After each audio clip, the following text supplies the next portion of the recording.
LifeOS is presented here as the anatomy of a new society, a system architecture for a radical operational utopia called Nexadorn. Instead of beginning with ideology, it begins with design. What would society look like if every major human burden were treated as an operating system problem: survival, labor, relationships, governance, mobility, illness, and death? This blueprint asks us to imagine a civilization not built around private anxiety, but around coordinated abundance, shared responsibility, and natural participation. The old social operating system is overloaded. Human life is tangled in complex relationships, financial survival, legal restrictions, and family or marriage burdens. Even when people are physically free, their attention is consumed by fear, obligation, comparison, and defense. LifeOS asks a structural question: what if society removed the background pressure first? What if financial worry, interpersonal friction, and meaningless struggle were reduced towards zero, allowing people to immerse themselves in happiness, creativity, and voluntary contribution? The LifeOS architecture rests on 5 pillars. First, a resource and economy module based on collective supply and shared risk. Second, labor and purpose, where universal creation replaces the wealth gap. Third, algorithmic governance, where values manage and programs maintain.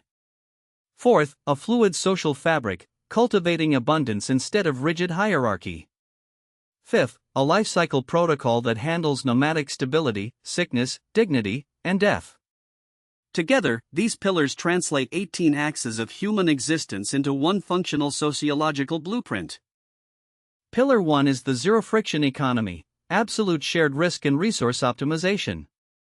In this model, there are no salaries, no bonuses, no benefits, and no one owns anything privately. The mechanism is the collective.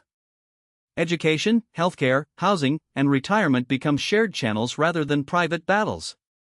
Because risk is totally shared, fear is structurally removed. The goal is not charity, but system design. Every resource within the society is understood as belonging to the whole, while the fruits of labor are distributed according to collective need. Pillar 2 is the creator's engine. Less than 1% of people are purely administrative, while more than 99% participate in physical or creative labor. No human supervisors are needed, because work is driven by voluntary creation and the pursuit of first-class quality. Laziness is not treated as a moral weakness, but as a systemic anomaly. When work is untethered from survival panic, labor becomes expression. The economic output is designed to be precise, a wealth gap engineered towards zero. Pillar 3 is algorithmic governance. The core premise is that freedom and security are both paramount. Governance has 2 layers: values manage, while programs maintain. Values replace human managers and free will overrides, programs maintain legal constraints and internal regulations. The decisive test is simple: does an individual interfere with another person's freedom or threaten their safety?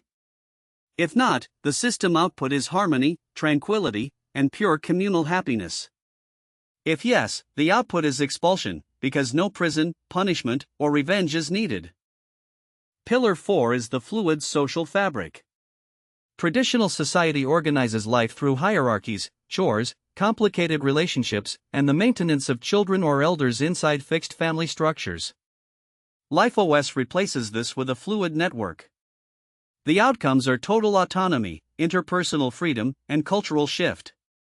There are no marriages, no traditional families, and no debt of elderly care or child-rearing carried by one private household. Affection and companionship exist freely, without specific romantic ownership or inherited obligation. Pillar 5 is nomadic stability and the life cycle protocol. Every individual relocates to a new living and working environment indefinitely, with a maximum stay of exactly 3 years per location. This prevents stagnation, attachment, territorialism, and invisible hierarchy. The life cycle protocol also addresses sickness and death. Sick individuals receive meticulous care, but there is no anxiety-driven prolonging of decline. End-of-life care is absolute. Everyone is guaranteed to die with profound dignity. Stability comes not from staying still, but from trusting the whole system. The synthesis matrix shows the paradigm shift. Traditional society places the burden of survival on the individual, LifeOS assumes risk collectively. Traditional wealth distribution creates a massive gap tied to labor value, LifeOS aims for a near-zero gap and roughly 99% physical creators. Traditional governance relies on complex laws, human managers, and prisons, LifeOS relies on values and programs, with expulsion as the single penalty. Traditional society centers the nuclear family, LifeOS centers fluid networks and collective rearing. Even mobility shifts from sedentary accumulation to regular geographic renewal. The threat vector explains why such a lifestyle can be rejected precisely because it is strong.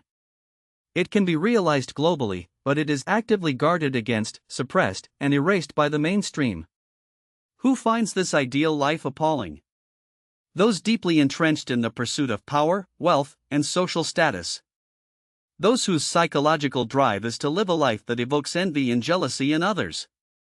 The system is not failing because it is weak, it is threatening because it dissolves the psychological currency of traditional power. The anomaly is real. This ideal life has existed on Earth for over a decade. It is not merely a paper theory, not an imaginary concept, and not simply a pleasing vision.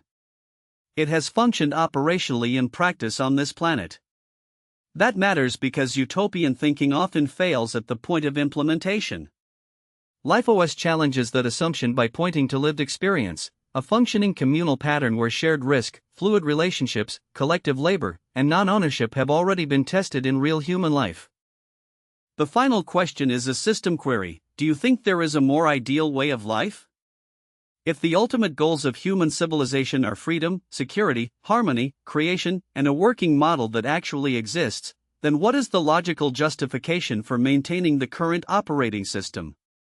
This is not only a philosophical question. It is a design challenge, a moral challenge, and a civilizational challenge. The invitation remains open, please enlighten us.